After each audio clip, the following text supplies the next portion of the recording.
Well, we are delighted this morning to have Rick Osborne. I think I first met Rick. He might not remember this, but I think it was about 3 years ago. He was speaking at Valley View Alliance on one of the occasions when he came to speak there. He's very much supported by the Valley View Alliance group of people. And I heard him share his testimony, and I was very much impacted by it at the time. And God has just done a tremendous work of grace in his life over the years. And I'm not going to steal his thunder at all this morning.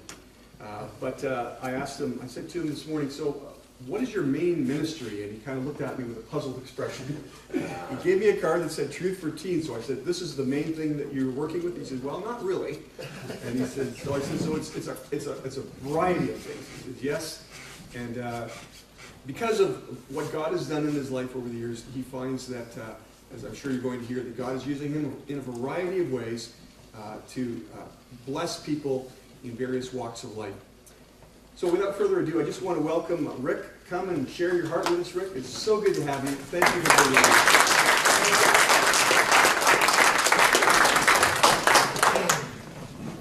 Hi. Some guys have heard my talk a few times, but they're supporters of mine. You know what? By 19 years of age, I was declared, I had a Canada-wide warrant out. In Canada, a Canada-wide warrant is the most dangerous status. Right? How did that happen? How did a church kid, by 19 years of age, become one of Canada's most wanted men? And when I say that, at 21 years of age, I went to the penitentiary. I was sentenced to 31 years for robbery times 3, weapons times 4, assault, police escape, custody, and possession of narcotics under gangsterism. It's not the nicest guy around. And one of the last guys to go, the old Don Jail, Kingston Penitentiary, and go below in the 70s. Me and Tony Special and Anthony Genovese were the last 3 to go that way, you know. And so I you know, like that, when you do that at 21, you're gone. You're gone. That's not survivable. Average life expectancy for full-on gang member, and that was a full patch, is 11 to 12 years. Right? You kill yourself, somebody kills you for it. But, so here's my story, because God's grace obviously was involved in this. I'm standing here in front of you. And that's it. Is God real? I'm standing here in front of you. Right? When you hear my story, I'll stand with that one, right? So grew up as a good kid, Christian home. But the reason I do this, that doesn't mean anything to anybody. You know, if somebody says to me, I grew up in a Christian home, okay, what was it like? Right? Because that's not a definition. Right? In other words, my mother was an adult child of an alcoholic. She hadn't healed. My dad had to work all the time. He was never home. You know, you grow up how you grow up, right? I'm the second oldest boy, so I wasn't getting a lot of attention. In grade 5 and 6 in St. Catharines, I started getting bullied. And really it was, as boys started exerting themselves as boys, I had 2 little sisters. My job was to protect my sisters. When boys started, like grade 5 and 6, boys started touching girls inappropriately. I commented on it. I got beat up for it. Right? And then I got beat up grades 7, grade 8. So Prince Philip in Niagara Falls, that middle school, I knew every little corner where you could get through a fence. I knew how to, you know, these boys were one size bigger, 1 year older. You know, I'll be 60 this year. I cannot tell you my friends' names back then. I can tell you their first and last names of the police and go show you their houses. Right? The point is, I didn't have any friends. Bullying and going quiet, so I thought if you cried, if your dad found out you cried, you weren't a man. And so I'd ride my bike around and wait until my tears were gone and go home. Bad place to sit. And so anyway, I started high school from a bad spot. Low self-esteem. My ears were too big, my nose was too big, my hair was too short, my clothes were uncool. You know what I mean? I'm starting high school like that. But the bullies are going to Stamford Green, not A.N. Meyer. So it'll work, right? I'm about 165, 170 pounds, getting bigger. You know, I'll get on the wrestling team, I'll get on the football team. As I'm walking to school, the first day of school, I saw the coolest guy I ever seen in my life. Davy Jones from the Monkees.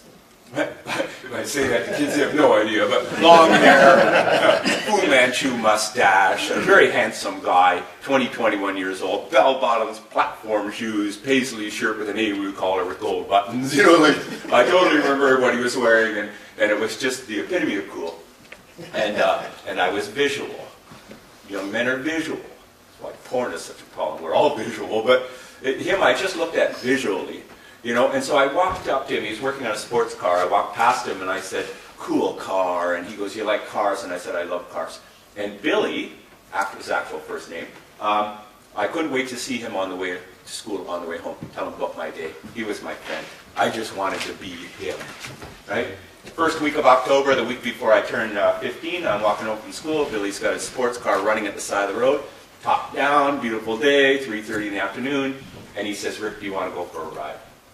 He would have had to shoot me. You know what I mean? I'm a 14-year-old boy, right?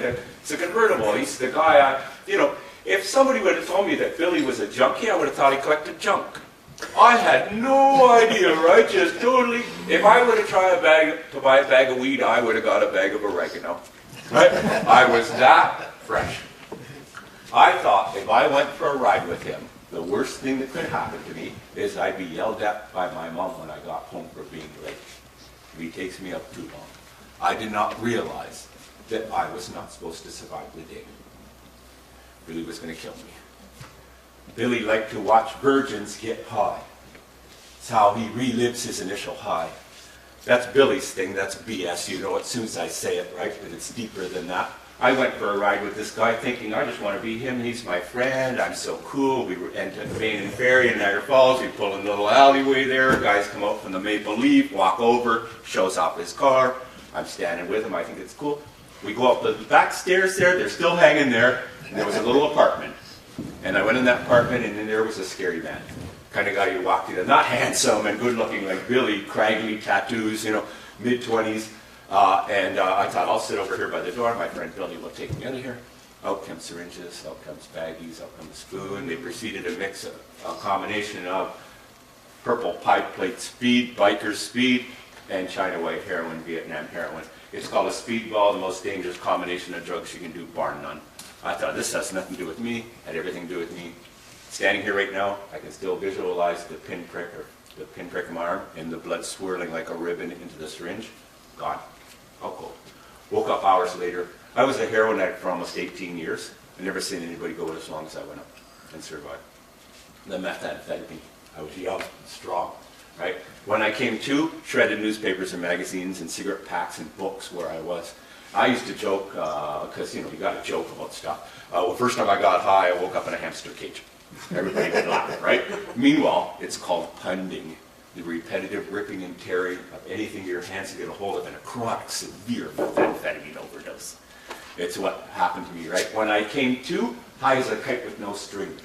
So effing high. I don't even know how to say it except like that. I couldn't even talk for a day. All I did, I chewed the whole inside of my mouth and ground the front of my teeth just from the methamphetamine, and then waves of projectile vomiting from the heroin. I was going out and everything. I got out of there, I went to the street. Let me tell you, the strongest thing I felt was shame. I'd done something, right? No experiential knowledge of how to get out of this, right? I didn't want my dad to find me like that. The most important person in my life, my dad, right? Did not want him. So I went, and on Bridge Street, you can see the bridge to Niagara Falls, New York. There was a little hostel, and you could go there for $1. So this kid who was making doing hobbies in brigades at Grace Church earlier in the week is now high on drugs where he can stop, and he needs to get off the street. So I go with $1 and I stay in and I lay down and I try to pull myself together and I get sexually assaulted. Bang. First night on the street. I got a guy with his mouth on my penis, I gotta fight him, and get him off and run back outside. So here I'm outside. No, so I hide. All parts of Niagara Falls, Victoria Park, in behind. The next night, I go out the end of Lundy's Lane. So some working girls got me and kept me safe. I went to their little motel, and that night I smoked some hash, they made me smoke hash so I would cool down, and then they went and got heroin, and gave me a cap of heroin, and I split a cap of heroin with them. That quickly, I was a heroin addict. That's it. My dad found me the next day, brought me home, I cried, I said I was sorry. 2 days later, back to the street. Done. Traumatized, drugs. Two things. Once they're done, you're off and running, right? And so now I'm being an opportunistic criminal. Right? Just out there, I worked at Marineland, I have a bit of money off the side, and just doing that, walk past a car, you see a wallet, it's unlocked, you take it, just that kind of thing. And the problem is, not high, not high, not high, too high. It's the problem with narcotics. Guys are overdosing. We don't know. It's not like it's coming from a factory. It's different doses. All this is guys are dying. We don't have methadone. We don't have anything. Do you know what drug treatment was back then? Electroshock therapy, right? So we didn't have anything. And I'm on the street. The problem with heroin is this: going out. You can't control it as a young guy. So I kept going across the border. The first time I went across the border, I stole my brother's girlfriend's car. Drove to Florida, 15, sold it for a motorcycle. When I came back up on America, so that, got my brother to stay away from me. But, didn't have that girlfriend anymore. And then, so this time now at 16, I got across the border. I'm not going to survive the winter. So I get down to Florida, 16, I know how to fight, I'm on the street now, it's most 16-year-olds think they're 50, right? Like, they know everything.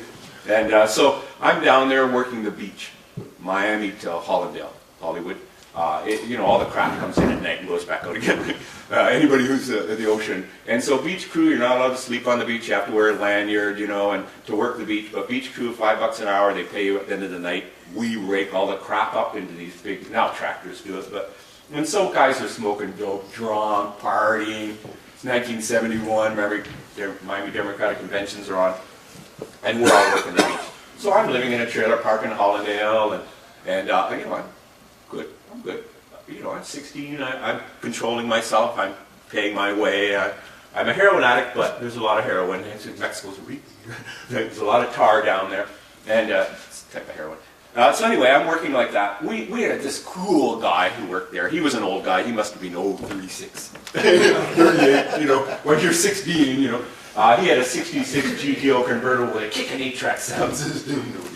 Anyway, when I go to, but what was cool about him was he smoked weed.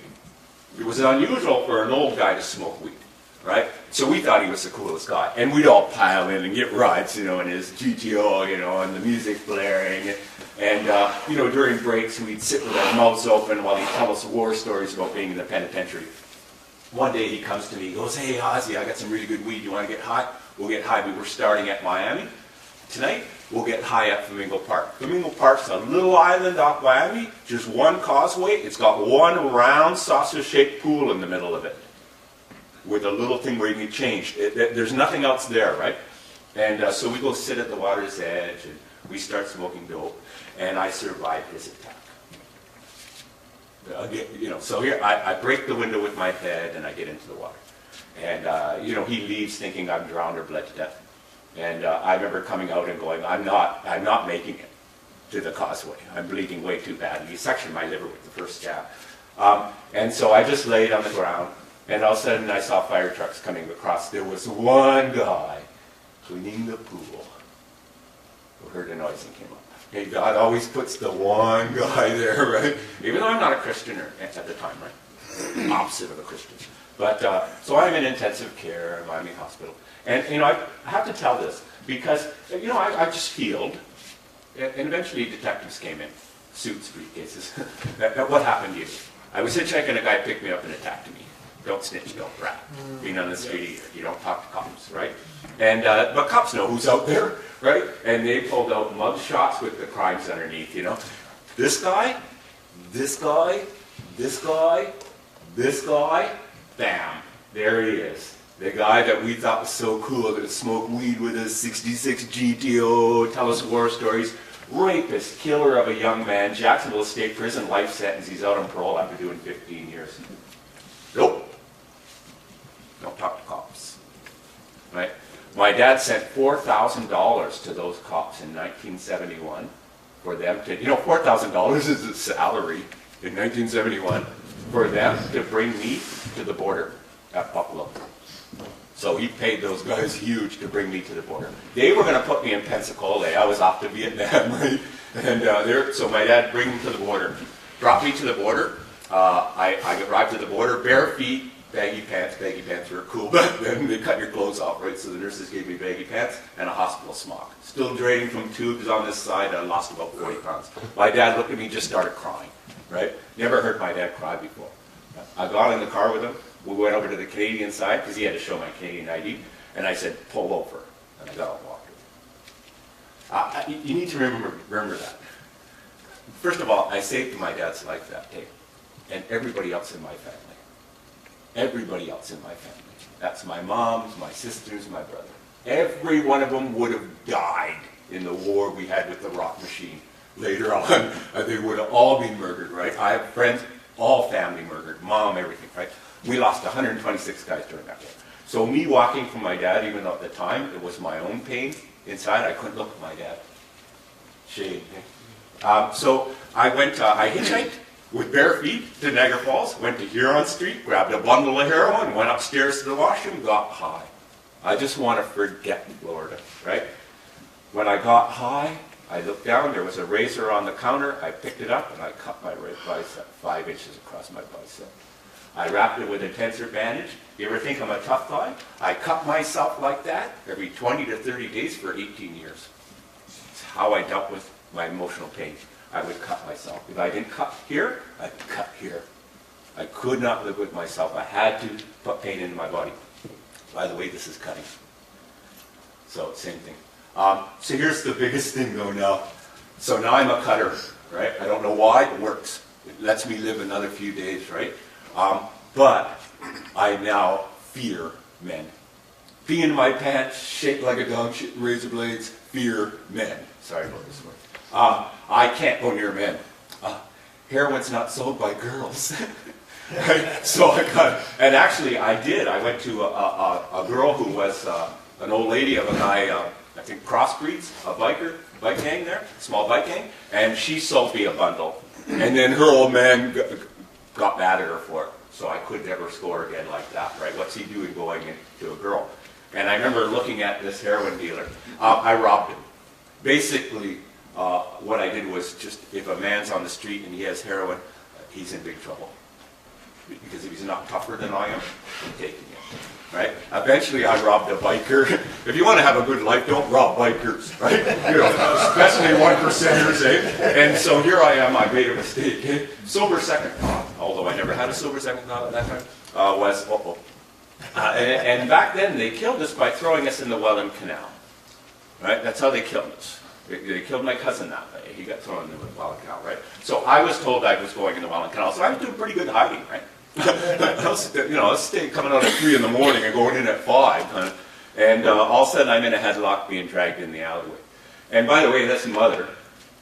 So Mother is Garnet. Garnet's gone with the Lord now, but he was the boss of the Outlaws in St. Catharines, the choice and then the Outlaws. So he had me in a headlock and dragged me into the alleyway. So I thought I was going in the trunk and in the water. And on the way in, he noogied me and went, "Hey, you little rascal," with a lot of my guys. Put me on the back of his motorcycle and brought me home. I have nothing bad to say about bikers. I won't say anything bad about they were my family, but by 19 I was a part of a wrecking crew. I mean, I robbed Johnny Papilia $40,000. I robbed everybody, eh? And so I'm a monster. I go to jail. I did 15 years in prison. During that time I was shot maybe 3 times. 1 time by cops, 2 times by guys. I escaped during that time and was out west and doing biker stuff. And I came back to jail, and I finished my 15 years before I could be released the first time. I got out in '93. I'm an enforcer of the 2nd largest motorcycle gang in the world. We're warring with the largest motorcycle gang in the world. And so I'm outlawed, we're warring with the Hells Angels, and rock machines in the mix, and it's just crazy. And we've got brothers killing each other that used to be with one club, and now they're... Anyway, it was just insane. But I'm getting released to that, to Arid House in St. Catharines, like 2 blocks from the clubhouse. I'm going to do well. Yeah. I was shot 5 weeks after being out. I got caught with my handgun. I'm back in prison. The problem is, I am now trying to kill myself. Actively trying to kill myself. Even before I went back to prison, I was actively trying to kill myself. And when I mean actively, you have to read the book White Noise that I wrote sometime and read the front chapters. I was trying to kill myself every way you could try to. I was putting heroin and cocaine together and injecting it and going unconscious, and blood would come out of my ears and out of my nose, and my head would crack off the sink in the washroom, and I'd wake up on the ground, and I'd shake like a guy with Tourette's, and I'd do it again and do it again and do it again. And I had ounces of heroin and coke and methamphetamine. I could not kill myself, and I was taking my gun and putting it under my ribs and trying to pull the trigger, putting it in my armpit. It's actually the fastest way to kill yourself, by blow your heart to the side, and then even putting it in my mouth, which to me is not, I don't like that, to pull the trigger to blow my head off, and it wouldn't pull. Finger white, right? Anyway, 18 police officers come in because they knew I had a gun. They were just kind of waiting until I laid down and they could get enough guys to get me, because I'm a real sneaky bastard and cause a lot of trouble with the police. Anyway, they get me, I'm back in jail. When I go back to jail, I got guys waiting for me. I don't have to commit suicide. They'll do it for me. No problem, right? And so, but the problem, I'm not telling you why I got to that point. I went to see my mom. I'm a mommy's boy. So one constant in my life is my mom. My dad's long gone. One constant in my life, my mom. And when I was out there, I called Billy Talbot. Billy was a Hell's Angel then, up in where my mom lived, Stouffville. And so I said, Billy, can I come in and see my mom? Yeah, no colors. Okay. And so I came in to see my mom. I went to her mansion in Stouffville and walked around and looked at all the pictures and everything. And then I found out afterwards that my mom ran to a motel room in fear when I came close to her. That's it. Gotta stay in prison and waste of skin. That's it. I'm killing myself. Anybody hurts my mom, I kill them. I'm hurting my mom, I kill me. That's it. Right? There's only one person. You know what my mom would do every time she visited me? Don't talk to me. I don't like what you do. Look at me. I love you. She'd separate the two, right? How do you hurt that woman, right? And so anyway, that's where I was. When I went back to Millhaven, I got shooed. 60 days special handling. That's this, right? Mask on, mesh for the eyes, chain between the two, bolted to the floor wherever I'm going, right? And so I moved that way before I go into pot. That's good. It's going to let me commit suicide this way, which is with my heroin, which is my favorite way. If I'm going to go, I want to go with heroin, right? And by the way, so I'm what's called old school junkie. So when I go to sleep at night, my heroin is wrapped up in condoms or saran wrap down the front of my underwear. And when I wake up, it goes inside my body. So that if the police get me, I've got my heroin. My heroin is inside my body at all times. It comes out at night when I sleep, because you can void in your sleep without knowing. But I carry my heroin. So when I'm in prison, I have enough heroin to kill myself. I have enough heroin to kill this group. And so I decided to take my life that way. So in that cell, in the prison cell, I shaved, I got cleaned up, I put clean underwear on. And how stupid that is. And so I'm standing there ready to commit suicide. I won't even get a catch in my throat. Right? I've got tar heroin, I've got an 8-ball right in front of me, I'm going to swallow it, little drink, lay down, go. Right? My dad's voice, like he was standing behind me, said it was all us, ask God. And I laughed. I laughed because, I've done 15 years. I wouldn't have minded the company. How come I'm hearing voices now? You know what I mean? Like if there's ghosts or something, they'd definitely be where I was. My dad's voice, like he was standing behind me. There's only one man in the world that I would listen to. The guy I walked away from when I was 16. The guy who cried and I walked away from him. The only man's voice I listen to. I don't like men. If you come close in this, I fight you, right? And so the only, and it's my dad. It's my dad, right? What's God going to do with me? I'm arguing with a ghost. I have a great education. I'm a cutter. I'm a full-on gang member of the Warring Club. I have 15 years in. I have 10 more to go. I have a $30,000 open contract on me by Walter.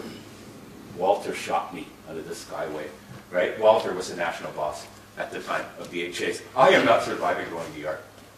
What's God going to do with me? Every time I used to fight, I'd go to the hole. When I was in the Gideons in the room know the story now. Every time I thought I'd go to the hall. The first time I went to the hall in Kingston Penn, it's a little cell that's got a raised concrete platform and a hole in the floor. You get a toilet paper roll. That's your pillow. You're wearing baby dolls. No, nothing. Hole in the floor, raised concrete, toilet paper roll. 30 days, you do 20. Pure black, no light. The door's that thick from the bottom and light comes under the door. They slide in a little cup like this of water with 2 slices of bean loaf once a day for 20 days. Never so hungry, so cold. I go in one time and next to the toilet paper roll is a Gideon's Bible, New Testament, red one. Right? And so I go in, at that point, I'm a Satanist. I'm a Satan's choice. Like I've got Baphomet on my arm. Right? And I go in there and I grab it and I go, take this effing thing. And I threw it out and hit him in the head. Back then they carried batons in the 70s, with a ball bearing in the end of it. Usually that means up against the wall and you heal for 20 days. So, but he went in, they pushed me against the wall, he went in and came back out again and pushed me in. And just as he was closing the door, he said, now do you want the Bible? He had taken the roll of toilet paper. And I said, yes. And he threw the Bible in. And it's the first time I sat and read the New Testament as a story, right? I can relate to men with 12 guys with one boss, right? I can, and so I'd read it like that, as stories under the bottom of the door. What does that mean? So I'm a Gideon today. Because when I was in that cell, and I'm going, what could God do with me? I had an example. The guy on the cross next to Jesus. I can claim that. And so that's what I claimed. I said, let me be the guy on the cross next to you. I love you. Let me die like a man in the yard. Let me go to heaven on grace. And I flushed my drugs down the toilet. That's the end of the bad part of my life. I still did 10 years in prison, but as a Christian God. Same violence, same prison, same everything. I miss it. I miss prison. That part of prison, right? Because I was, the footprints in the sand? I was carried through that. And that's kind of neat later in life to see. But so here I flushed my drugs down the toilet.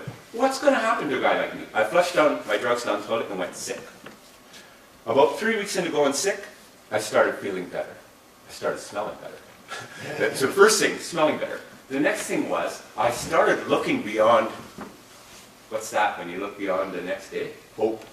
I didn't know at the time, but I was actually starting to think, I could probably, maybe I could, you know what I mean? Where before there was no, and so I did that. A lawyer, so I'm getting better, I'm in my cell, but I'm going to go to the yard and get killed. Like, it doesn't matter what I think I'm going to do. Maybe I could survive it, I don't know. There's 5 guys waiting for me. A guy from Queen's University runs Queen's Law, comes to see me. And so they bring me out like this, bolt me to the floor, and he sits with me, and he goes, how much time did you get for your gun? And I said, 2 years, it's okay. I hadn't used it. It wouldn't fire. And so he goes, you don't need my help then. And I go, no. And he goes, can I do anything for you? And I laughed. I'm in the shoe. You couldn't give me a stamp if your life depended on it. What do you mean? So I said, since you're being ridiculous, I'd like to go to drug treatment. Sault Ste. Marie. Sault Ste. Marie takes 5 of the best federal inmates. 5 a year. Sault Ste. Marie. I'm 5 of the worst in one guy. Right? There's only 2 of us in the shoe.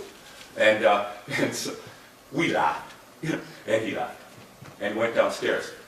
And I found out later what happened. 3.5 hours with his best friend, the warden. He went downstairs and said, something's different about Ozzy. And the warden always, he went junk sick. He went cold turkey. We've been watching him. He's coming clean. And they together made phone calls, talked to doctors, post-traumatic stress disorder, all kinds of things. The warden sent me to Collins Bay on a thing called Warden's Autonomy, where you can send one guy 1 level up, 1 level down without the receiving institution saying anything, so you can break a click up. Sent me to Collins Bay that way. For 10 days, declared me medium and sent me to Sault Ste. Marie. Never been done before. Here I go to treatment. I'm in treatment. I have a little pregnant psychologist. I had to see her twice a week.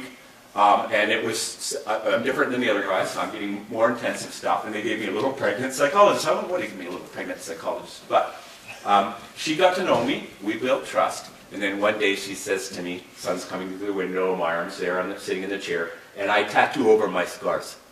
But the thing is, if sun hits me, you can see this ketosis, you can see the scars, right? And so she said to me, "You're a cutter." And I says, "I'm not a cutter." And she says, "You're a cutter and you're a bullshitter."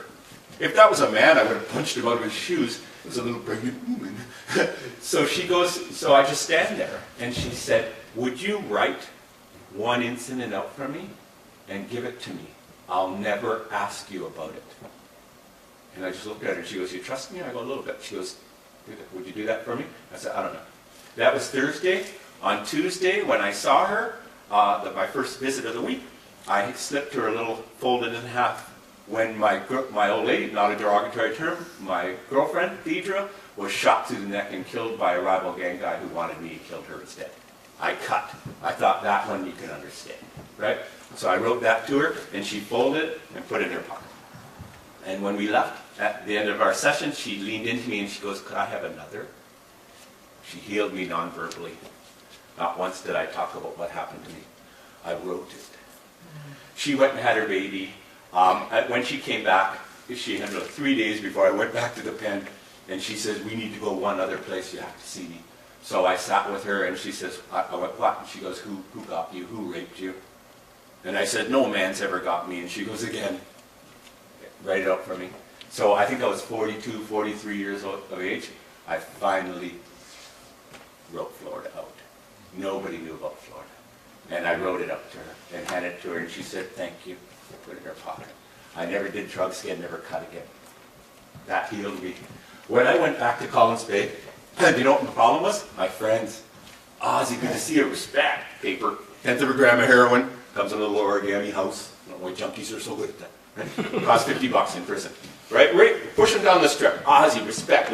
"No, I don't do drugs anymore. I'm clean." "Hey, oh yeah, we heard you're in treatment. You know, yeah, I'm good, right?" Go make my bed in 2 block. Guy comes up. "Hey, Ozzy, good to see you. Respect." A little something. "No, I don't do drugs anymore."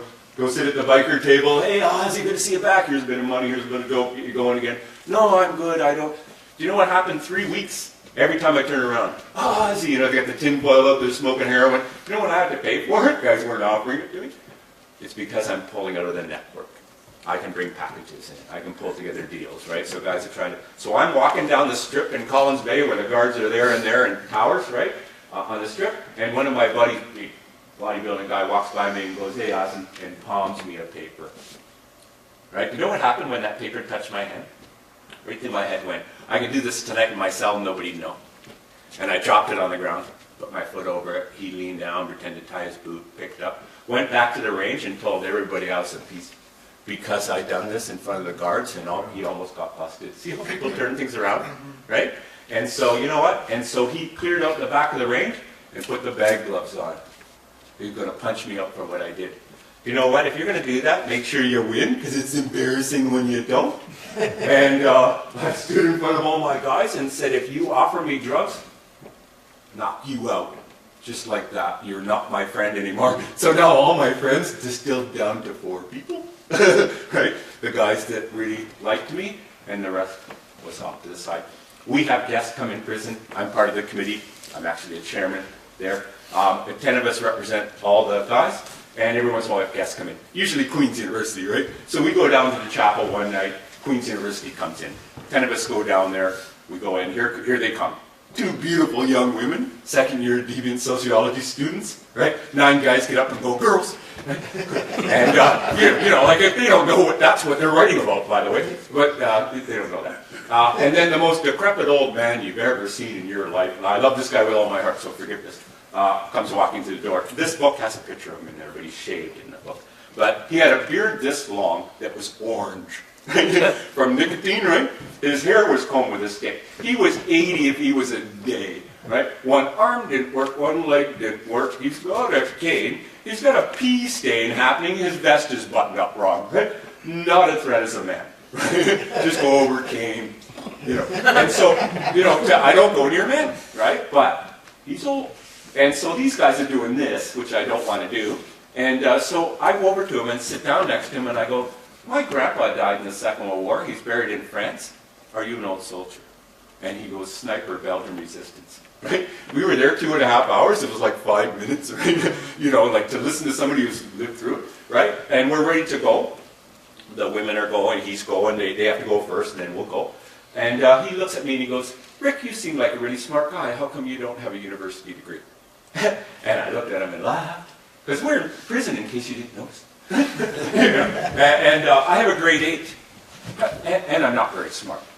Right? And so he looks at me and he goes, you're really smart. I'm going to help you get a GED. And together we're going to challenge Queen's University. And you're going to do a degree in my department. And when you graduate, I'm going to have your Queen's ring waiting for you. And he shows me his Queen's ring and walks out the door. And I think, that's the most senile guy I've ever met in my life. And the next day, I get called down to security. And there's Bill Leggett, the principal of Queen's University, Wilfred Vanderben, that old guy, head of the psych department, and Nelson Friedman, the head of the biological pharmacology department. And they're standing there and going, we want him. And so I had to sign, and they started, here's, do this book, read this, do this, do this. I did my GED. 3 years later, I became the 17th person in Canadian history to get a university degree from inside a penitentiary. The first time I used my psych degree was to talk to guards and to let me go graduate at Queen's. I wanted my dad to see me graduate at Queen's. That man, who meant everything to me, got to see me graduate at Queen's. He died after that. You know, he knows I'm going to be in heaven with him. He knew way back God told him that I was going to be in heaven with him. So to see this, never got to see me free, never got to see me in the real world, never got to see my wife, never got to see me have any kids. But he got to see me graduate at Queen's, right? When I first went to the penitentiary, the night that I got there, a guy called me a fish. And you know what? When I arrived at the penitentiary, I'm prepared to fight anybody for any reason, right? And calling me a fish will get you punched out, right? So I went over to him and I said, did you call me a fish? And the guy goes, whoa, you're all fish. And I go, what do you mean you're all fish? We call all you new guys fish. And I go, why is that? Anybody know Kingston Penitentiary? When you go in, it's a dome, eh? You walk into a dome, just like the Don Jail, you walk into a dome, right? Actually, back then, you walk in, there's 2 barber chairs set up. They shave your head. It's the first thing that happened, right? But you're all called fish. Haven't you seen you guys when you come into the dome? I had to go with their description. It was perfect, right? So here I am at Queen's University. I'm looking good, right? Compilation of the best set of clothes in that prison. Everybody's living vicariously through Aussie. He's going to go graduate at Queen's, right? And so they put me into Queen's. They just, I've still got 6 years to do in the pen, medium security, but the guards all put me into Queen's and just surrounded it. So I just got, Queen's, went, got in line, got my gown, little box there, went and sat, got my gown, went and sat with all the young, good-looking, rich Queen's kids. And all I could think of is that song from Sesame Street, one of these things is not like the other. Big tattoo. I was 230 pounds at the time, right? And, this is all cover up. The ones on my fingers have been taken off. I was full-on gang guy sitting there, right? And, although I was dressed nice. The girl next to me looked at my hands, pointed at my hands to the guy, and this guy leans forward. And even though these were all rich Queen's kids, here's the ring. $800 Queen's ring was in a box. By the way, that was 1996. Think this has ever come off this finger? When I went back to prison, they said, you can't bring jewelry into prison. And after a period of time, they weren't getting the humor of, what are you going to do, put me in jail? And eventually just said, if we can't, you know what I said to them?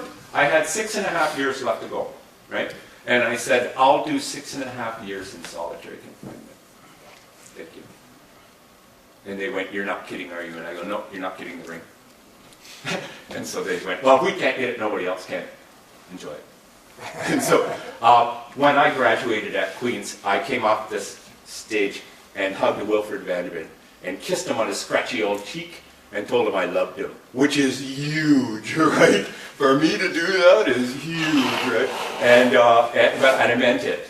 And I look over, and there's a woman's face. And she's a teacher from Queen's University who has a heart for young men and started working in the prisons and as a teacher. And she pulled together this group of teachers called Excalibur, and she has 3 little boys from a previous marriage. And I think she'd stand up that she'd come to watch this convict graduate. And when I went back to prison to start my next degree, because Wilfred said to me, you know what, BA is a kindergarten of learning, let's start your next one, right? And so we started my next degree at McMaster, which I have. But And then I have professional certification to back my BS as far as addiction goes. So I kind of have that. But I went back to prison. I started my next degree, and the buzz all went through prison. Heather's quitting. And when I finally talked to her, she was quitting to go run the eating disorder clinic at South Lake Regional Hospital here in Newmarket, but she was going to go wait for me. And so I married her. I'm going to finish with this. I never had any kids. Right? And the reason I don't have any kids is because cops shoot me all the time. And the one bullet went through here and took my artery. Right? And when you have the artery gone, you don't have kids, which is beautiful.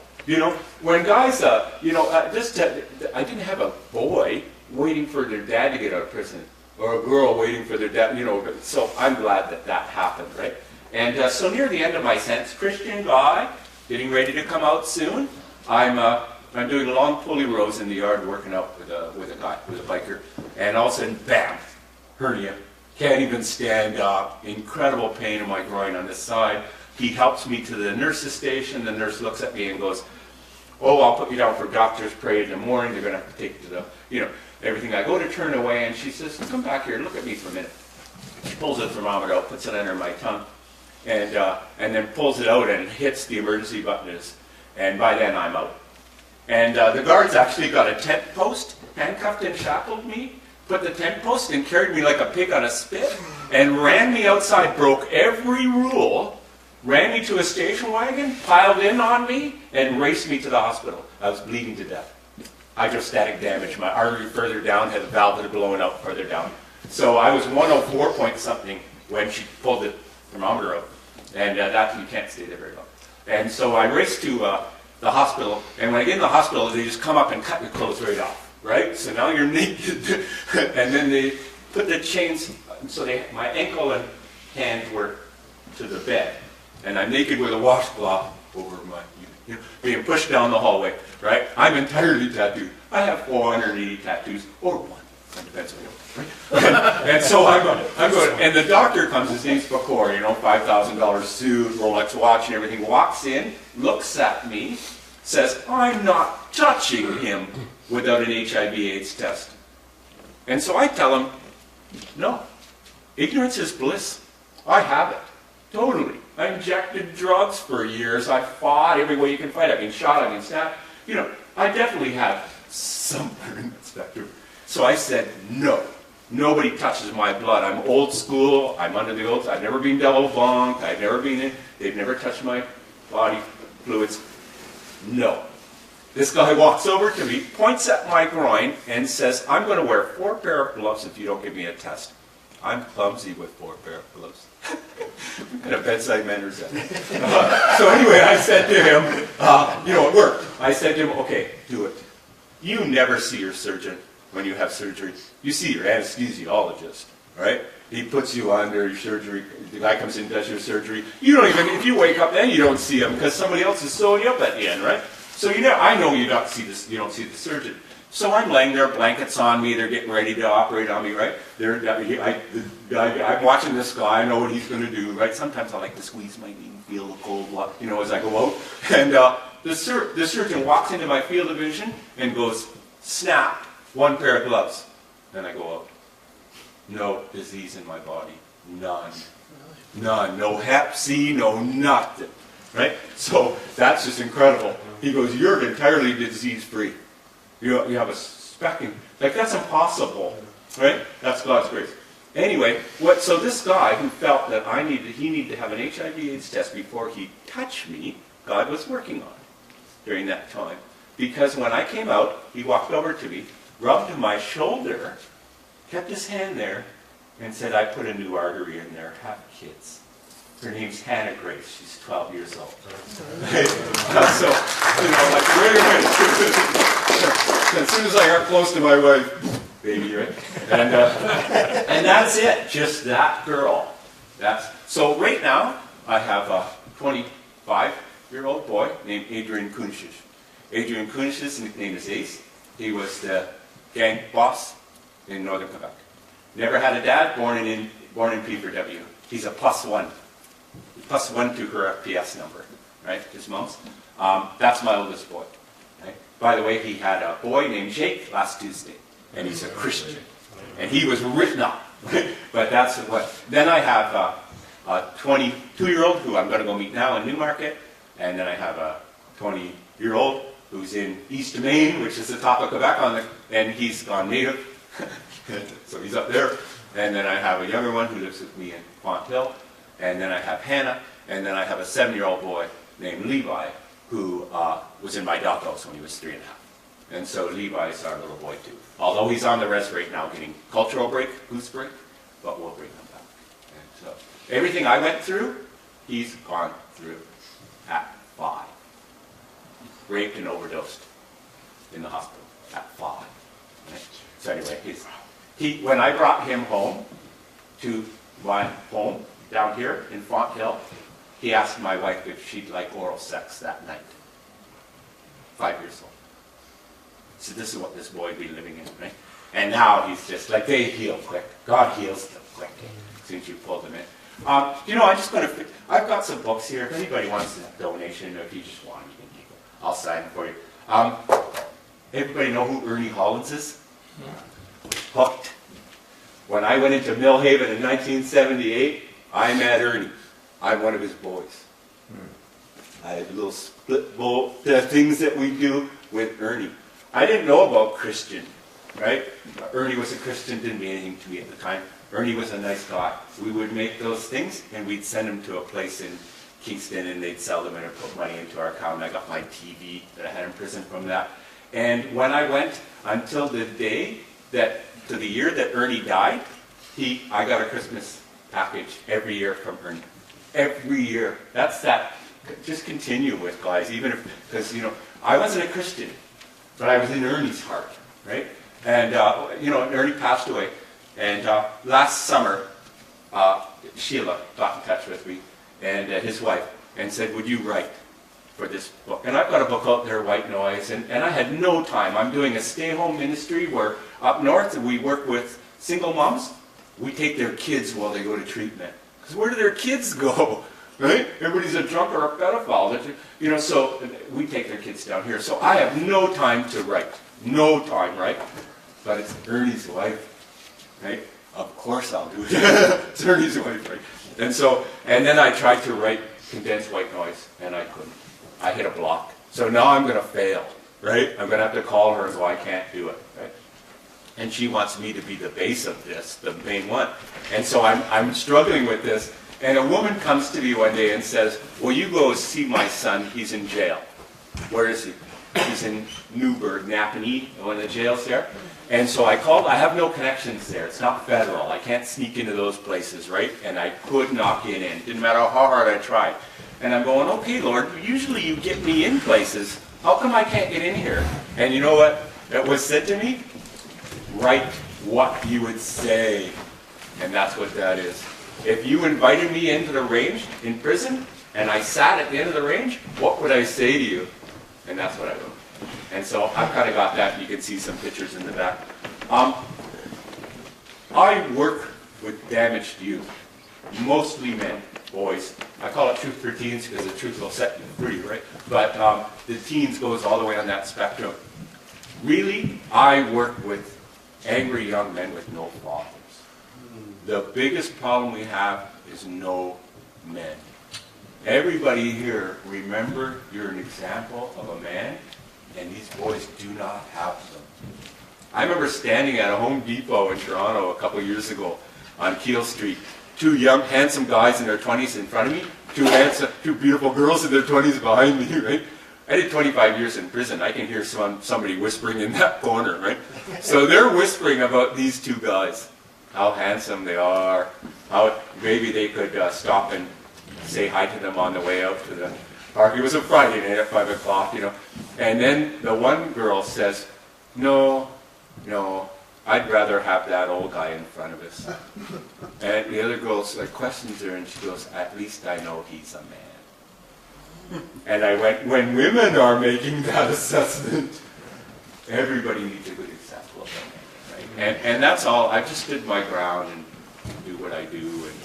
And so I work in a lot of different eclectic things right now. We feed Saturdays in St. Catharines. So we have right across from the booths, the Salvation Army, we have a church there. We borrow from Central on Saturdays. And so Saturdays from noon till 4, we feed street level. We bring Harleys and everything there. I do Ozzy's Garage.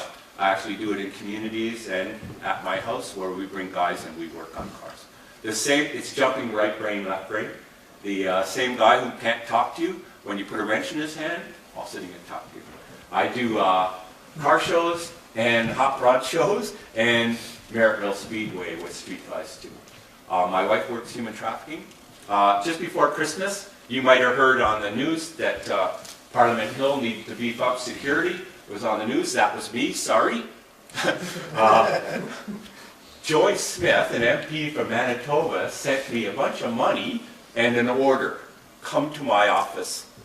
So I drove to Ottawa in my Harley Hauler Dodge RT with a 400 horsepower engine. And she said, come around to the back of Parliament Hill and come in that way and they'll take you. So I drove through with the construction gate open. I went in the back. I met lots of nice, friendly RCMP officers. And they took my truck and put it away from me and took me to her office. So I get to her office, so not too pleased with me. But I get to her office and I don't know what she wants. And she says, sit down. She gets me a coffee. Well, somebody gets me a coffee. And she stands in front of me and goes, I am known for doing my homework. So I think, oh, I'm in trouble. I've done something wrong. And she's just laying down track. And she says, I want to give you a Heroes Award. So in October, I'm going up to Manitoba to get a Heroes Award from an MP. Doesn't God have a sense of humor? Right? And she's been watching. So me and Sheldon Kennedy are going to get one out there. And you know what? Just for standing up in front of men and saying we've been raped. You know what? When I talked to that psychologist and I said, how did you know I was raped? And she says, cutting in men and sexual and rape, 100% correlation. She goes, anecdotal, I can't prove it empirically, 100% correlation.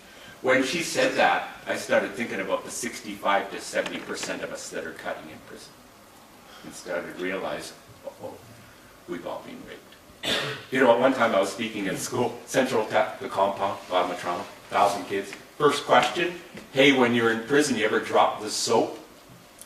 Huge disrespect.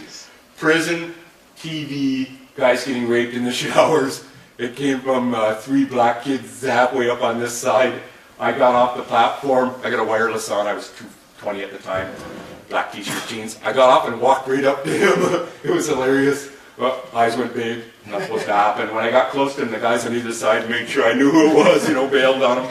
When I put my forehead on his, I said, do you think you could make me drop the soap? Because he did that. And he goes, no. The wireless got it. Everybody laughed. I went down to the front. I said, perfect question. Perfect question. Guys don't get raped in prison. It's a myth. There's no Bubba waiting for you. You do not whistle at guys when they come in. Most of us have been raped. I did 25 years in prison with 35 moves across Canada during that time because I was full on gang and moved me all the time. I saw one rape and jump out that was quickly followed by one stabbing. Most of us have been raped. So that's the common denominator, this street, right? So just be man. On that note, I'll hang around. Thank you for listening. I'm long-winded.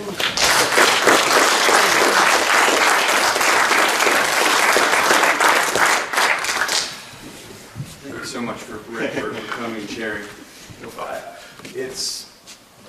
I'm sure you've just been amazed at the power of God in a person's life and how he can, it doesn't matter how far gone we are and how hopeless our situation seems to be, that God can just reach right down with his big arm, his big father's arm, and rescue us. If you ever had any doubts that God was real and that he could touch a human life and rescue us, I think hopefully this presentation by Rick today and his testimony will shatter that lie. You know, I want to say something here. If anybody has a family member that's caught up in addiction or anything, I cannot remember heroin. I was a heroin addict for 18 years. You know what? In prison, you know, I was a Christian in prison for 6.5 years. right? 7 years. Never met another one. My enemies, who I had to survive a few years, I had to fight, I had to do everything I had to do normally. I remember apologizing to guys. Sorry, I didn't read the turn the other cheek thing yet. I'll read that next week. Because I had to kind of survive that thing. I would, eventually guys would walk the yard with me and go, how? How are you not a heroin addict? I'll prove God just on that one alone. I was a heroin addict for 18 years. I can't even remember heroin. So he not only can, and if you read this story ends with how important the 12 steps were. Do you want me to read the ending of it? Sure. Okay, I don't have my glasses and I'm old. But here's how I ended my story. Because I don't want to step on other people's toes. Remember, these are going into prisons, right? The 12-step programs, the Brentwood, AA, and NA were a big part of my recovery. Having said that, I know that my recovery and freedom from addiction, my emotional eating, wouldn't have happened without a 13th step. That 13th step, a personal relationship with Jesus, is the spiritual transformation that continues to shape my life as I learn to surrender to His will and His timing.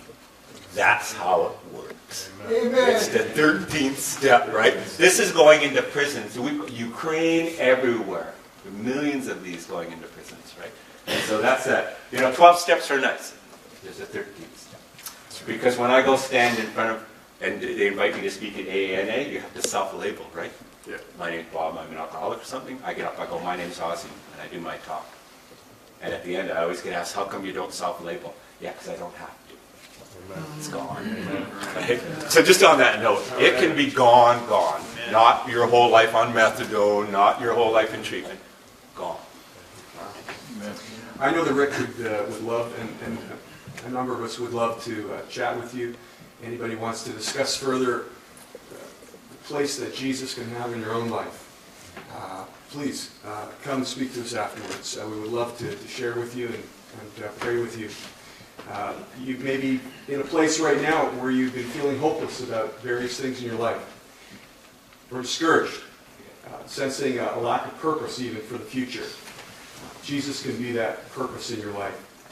And so I would just really encourage you to think very much about what Rick has said, and to be inspired by his own testimony that there is a way for you to move forward in your life, and that person is Jesus. So I would just encourage you to pick up Rick's book. If you haven't got any funds available, I'm sure, as he said, he'd just love to give it to you. But if you can make a contribution, this will help his ministry. We have an offering plate outside there, and perhaps you would just like, if you feel inspired, you'd like to contribute to Rick's ministry, you have an opportunity to do that. But he has a tremendous ministry, a very necessary ministry. I'm sure that you can see from his background, he can reach and touch people that you or I could never begin to reach, simply because of his background and his the incredible testimony that he has. So again, I just want to thank you all for coming out this morning. We will be contacting you beginning September with our men's breakfast then. Feel free to stick around, have another cup of coffee, talk to Rick, people that you are at the table with. Again, thank you so much. Let's just close with a word of prayer. Heavenly Father, thank you so much for this morning and for just this powerful testimony that we've heard of how loving you are, and that no matter how lost or far from hope we seem to be in our lives, that you can just reach down as our loving Heavenly Father, and you can rescue us. You can pull us up. You can give us hope. You can give us a future.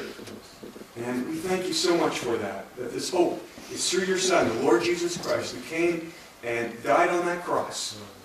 And as Rick said, we are like that thief on the cross beside him, that we don't deserve your grace, but yet you gave it to us. And you provide a way for life. And for our Father, we just pray that you would bless each person here today, and that you would just touch our lives with what we've heard today, and that we might find our hope in you. And so bless us now, and give us a safe trip back to our homes, and bless Rick, and bless his ministry as he continues to share his testimony to many, many people, and for these young guys that he's working with, many of them fatherless, and angry, that you would just touch them and give them a new hope for their life. Thank you, Father. In Jesus' name, amen. God bless you all. And once again, let's just thank Rick for being here today.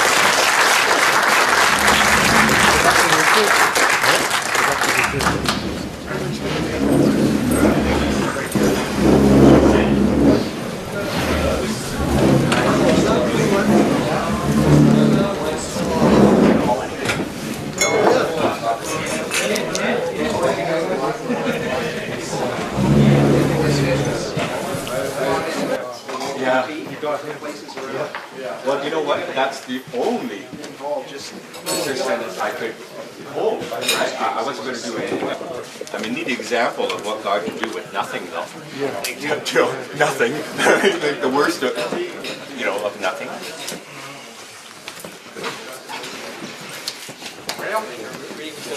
And the thing is he uses, like when I got out of prison, right? I'm entirely tattooed. I hate that I'm entirely tattooed. That was to make men fear me, right? And here I'm coming out, but you know what? When I go talk to kids, how they know I'm real, right? So, and anybody who knows me, and Jack can attest to this, they disappear, eh? You forget. People go, oh, Inside's clean. yeah, inside's clean.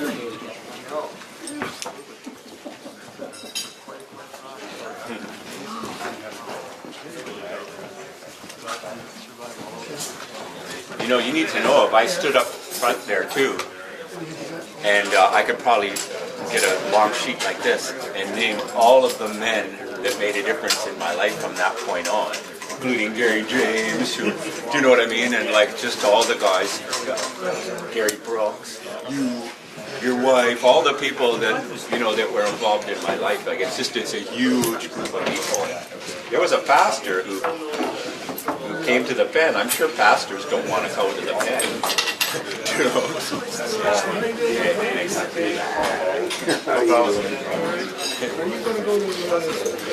Not bullshit, right? Oh. When I have guys who go.